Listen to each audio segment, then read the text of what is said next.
Estamos aqui para mais um vídeo, para a gente refletir também na palavra de Deus, para crescer na fé. E desde já a gente ora para que Deus envie o seu Espírito, para que nos conduza nesse momento, para que Ele dê também entendimento a você que está vendo esse vídeo, e que ao final do vídeo possamos sair edificados e fortalecidos na fé em Cristo. E antes de nós partirmos para a palavra, queria convidar você, se ao final do vídeo você gostou do vídeo, da mensagem, curte ele, né, dá aquele joinha, compartilhe também nas suas redes sociais para que mais pessoas possam ouvir da palavra de Deus.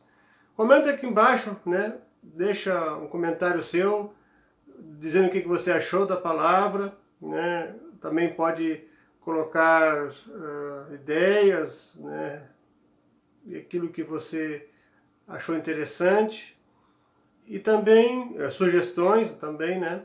E também, se você que não é inscrito aqui no canal, se inscreve, né, para que o canal possa ganhar relevância e mais pessoas possam ser atingidas pela palavra de Deus. Hoje, o tema que nós vamos falar é sobre a condição humana e a grande misericórdia de Deus. Você já parou para pensar qual é a sua situação diante de Deus? Muitas vezes a gente acha que está bem diante de Deus, mas na realidade não é bem assim. Aquilo que nós pensamos não é muitas vezes o que Deus pensa de nós. Então eu queria ajudar você, e também isso é importante para mim, né, para todos nós, a gente refletir um pouco o que a palavra de Deus fala com relação a nós, seres humanos pecadores, né? Que fomos afastados de Deus depois que Adão e Eva pecaram lá no paraíso. E o texto que eu escolhi para a gente conversar sobre isso é de Romanos 3, versículos 9 a 18.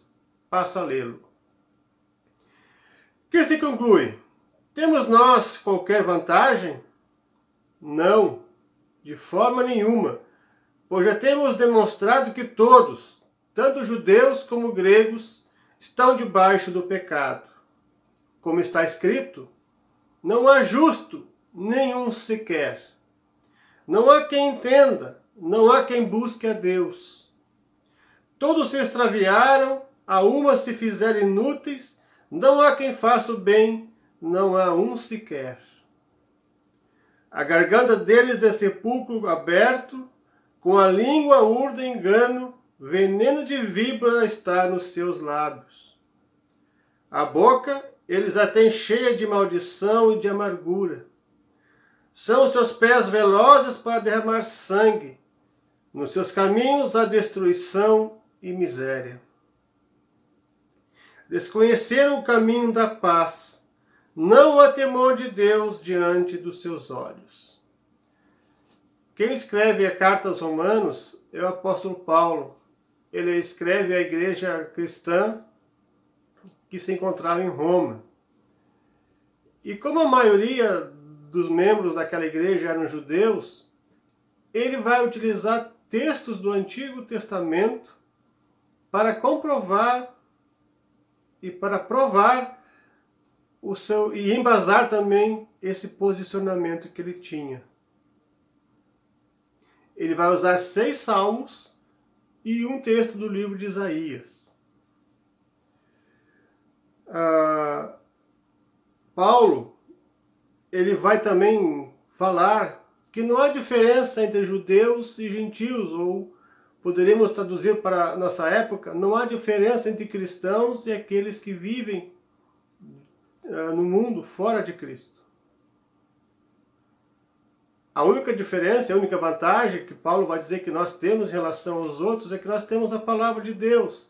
No versículo 1 do capítulo 13, ele vai dizer que nós temos os oráculos de Deus, ou seja, temos a palavra de Deus que nos mostra o caminho para a salvação. Mas todos a uma pecaram diante de Deus e estão destituídos da graça de Deus. É o que fala lá em Romanos 3, 23. Pois todos pecaram e carecem da glória de Deus. Todos somos pecadores. colaborar com isso, Salmo 51, Davi vai dizer que todos nós nascemos em pecado, né? Em pecado concebeu minha mãe, diz o salmista. E como nós vimos nesse texto, é uma cena desoladora que nós encontramos na humanidade, que todos nós nos encontramos. Os versículos 10 a 12 denunciam a ruptura da aliança com Deus, da nossa ruptura da aliança com Deus. Ele vai dizer que não há um justo, nenhum sequer. Não há justiça própria em nossas vidas. Nós não procuramos a justiça. Procuramos sempre fazer o que é errado. O apóstolo Paulo vai dizer também que o homem natural, que é o homem aquele que não possui a Deus, que não crê em Deus, ele não conhece das coisas de Deus e nem tem entendimento delas. Por isso, no versículo 11 também ele vai dizer que não há quem entenda, não há quem busque a Deus, e é verdade, não há quem busque a Deus por suas próprias forças. Lutero vai dizer que nossa única vontade vai ser pecar, vai ser ir contra a vontade do Senhor. O versículo 12 vai dizer que todos se extraviaram e a uma se fizeram inúteis. Não há quem faça o bem, não há um sequer. Novamente ele repete. Aliás, o apóstolo Paulo vai usar 2 salmos para dizer que não há uma pessoa justa e não há um que faça o bem. Que é o Salmo 14, versículos 1 a 3, e o Salmo 53, versículos 1 a 3 também. São 2 salmos muito parecidos, praticamente idênticos. E aqui a gente percebe que por não conhecer a Deus e por não buscar a Deus, os versículos 3 a 17 vão mostrar a consequência disso. O versículo 13 vai dizer que a nossa garganta é sepulcro aberto. O que sai dentro de um sepulcro aberto? É um cheiro horroroso de não sei se você já sentiu o cheiro de uma pessoa que já morreu. Eu ainda não, mas as pessoas que me falaram dizem que é horroroso. Então olha a figura que Paulo usa aqui para caracterizar a humanidade quando essa pessoa ela está longe e distante de Deus. Com a língua, urde engano, né? Com a nossa boca, a gente acaba mentindo, acaba também falando mal contra outras pessoas, fazendo discursos que trazem mágoas às outras pessoas, que trazem ódio. É veneno de víbora que está nos seus lábios. A palavra de Deus nos diz que a gente, para matar alguém, não precisa tirar a vida dela, basta a gente falar mal dessa pessoa, né? Então, a língua mata, como diz Tiago no capítulo 3 do seu livro. E como nós estamos distante de Deus, a nossa única vontade vai ser fazer isso. E mesmo quando estamos com o Senhor, ainda assim a gente comete erros de vez em quando. Só que a única diferença nesse momento é que nós pecamos sem querer. É um acidente que vai acontecer, não é algo que fazemos planejado ou por querer. O texto continua. A boca eles a têm cheia de maldição, de amargura. São os seus pés velozes para derramar sangue. É impressionante como a humanidade tem pressa em fazer o mal. Né? Quantos desastres, quantos assassinatos, quantas coisas quantas coisas horrorosas a gente acaba escutando pelos noticiários, né, de pessoas atentando mal contra o próximo. E quando a gente faz uma coisa dessa contra essas pessoas, nós também estamos fazendo contra o próprio Deus, porque Ele deu a vida. Quantas pessoas assaltam umas às outras, né, roubam, são corruptas, E muitas vezes, para tirar a vida de outra pessoa, não precisa usar uma arma, apenas basta ser corrupto e tirar o dinheiro que era para a saúde ou para a educação. Vejam a que ponto nós chegamos. Você pode dizer, bom, mas eu sou cristão, eu não sou assim. Mas nós somos pecadores e estamos debaixo da ira de Deus. Nós ainda somos pecadores. E Tiago,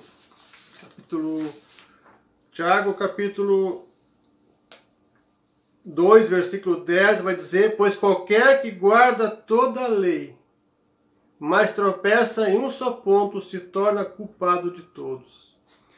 Para que a gente pudesse se salvar por nossos próprios méritos, a gente não deveria cometer nenhum pecado. Mas se durante a nossa vida a gente cometer um erro, pecar uma vez, já estamos condenados diante de Deus. É o que Tiago diz aqui. Mas basta tropeçar em um só ponto, nos tornamos culpados de todos os outros. Somos culpados, não podemos nos salvar por nós mesmos. Diante de Deus estamos condenados.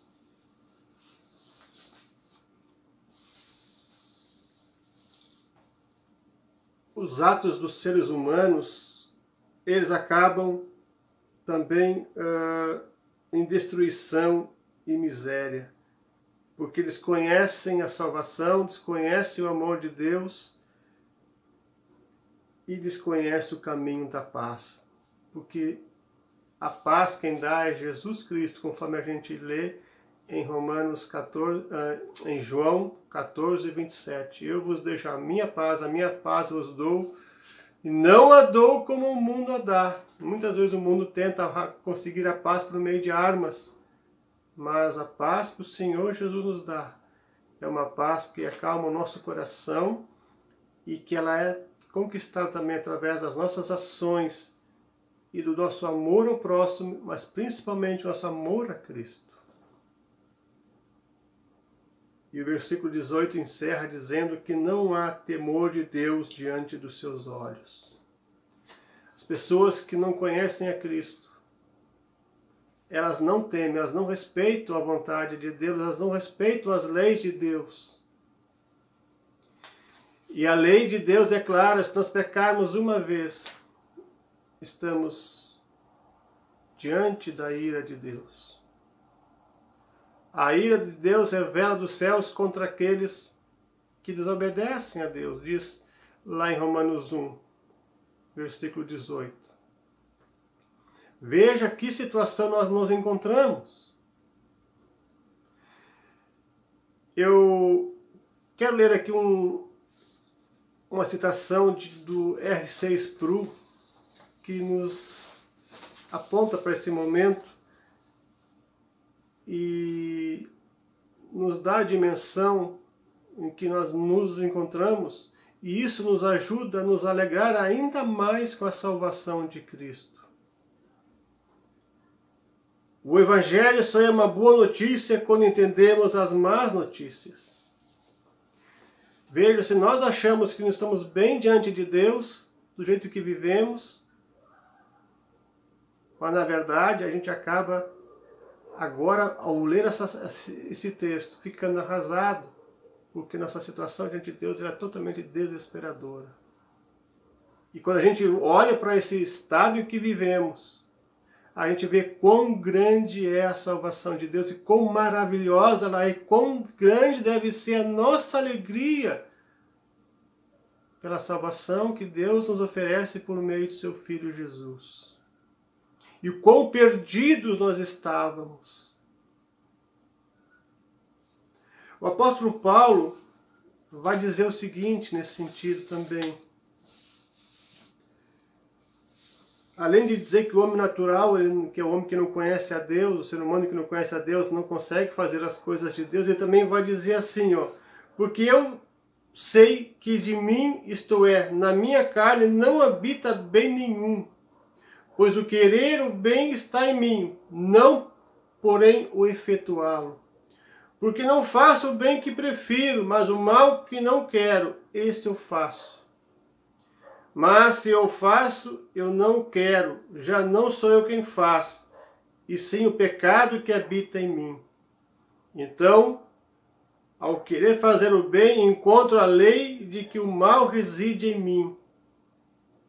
Porque no tocante ao homem interior, tenho prazer na lei de Deus. Romanos 7, versículo 18 a 22. O próprio apóstolo Paulo reconhece que ele é mau. E ele era um homem fiel a Deus. O bem que ele queria fazer, ele não consegue. Mas o mal, ele faz. E isso ele não queria fazer. Muitas vezes não é assim com a gente. A gente não quer fazer o bem e acaba não fazendo, acaba fazendo coisas ruins, desonrando a Deus, prejudicando o nosso próximo. Como estamos perdidos. Mas Deus nos amou tanto que enviou o seu único Filho para que todo que nele crê não pereça, mas tenha vida eterna. E isso é o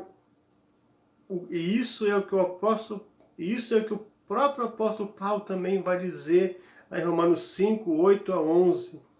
Mas Deus prova o seu próprio amor para conosco pelo fato de ter Cristo morrido por nós, sendo nós ainda pecadores. Logo, muito mais agora, sendo justificados pelo seu sangue, seremos por ele salvos da ira. Porque se nós, quando inimigos, fomos reconciliados com Deus, mediante a morte do seu Filho, muito mais estando já reconciliados, seremos salvos pela sua vida.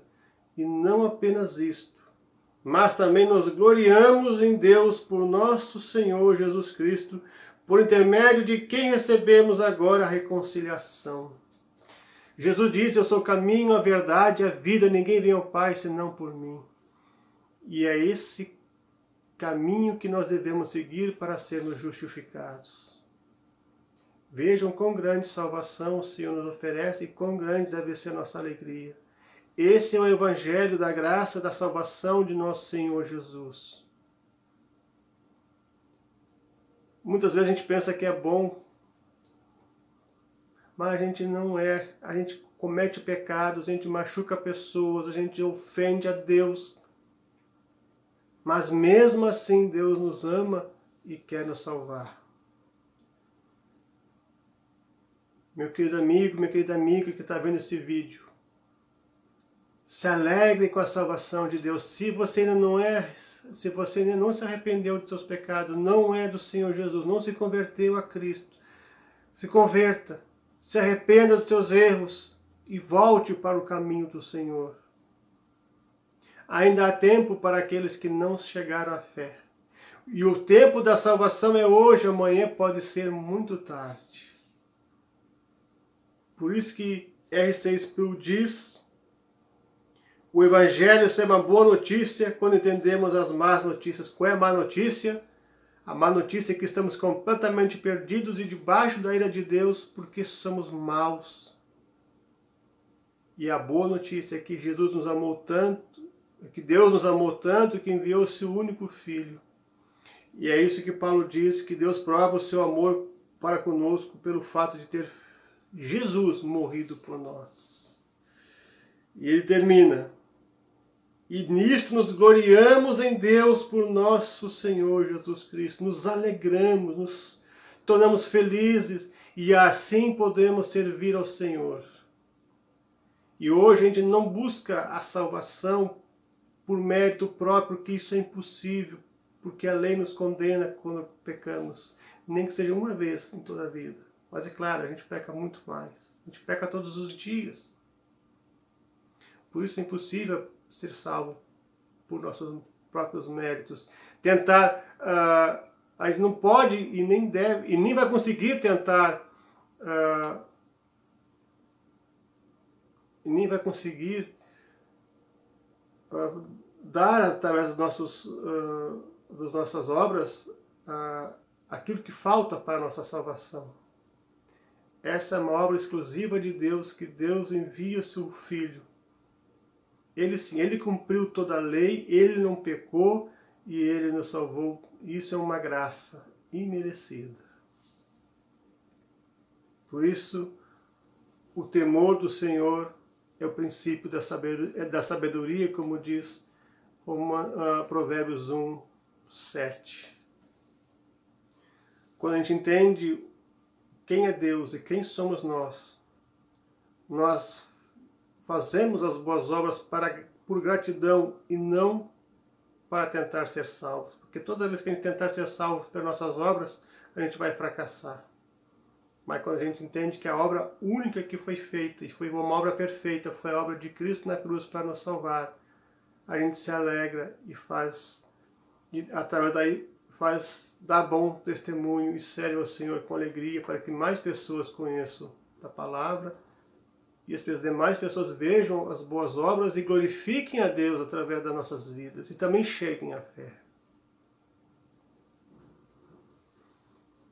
Jesus nos deu vida, estando nós ainda mortos nos nossos delitos e pecados. Efésios 2, 1.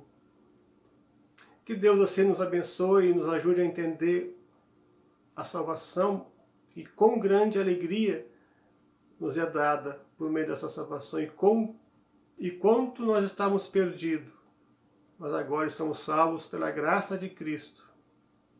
Que Deus assim abençoe a sua vida e possamos ser pessoas que nos alegram todos os dias de nossas vidas.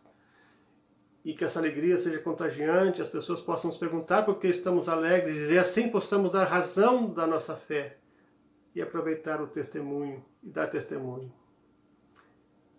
Alegre-se, Cristo nosso Senhor e Salvador. Alegre-se no Senhor, pois Ele é a nossa salvação. E mesmo a gente sendo tão rebelde contra Deus e sendo tão maus, Ele vem a nós, reverte a nossa vontade, transforma a nossa mente e nos molda segundo Jesus Cristo. Que Deus nos abençoe. Fiquem na paz do Senhor.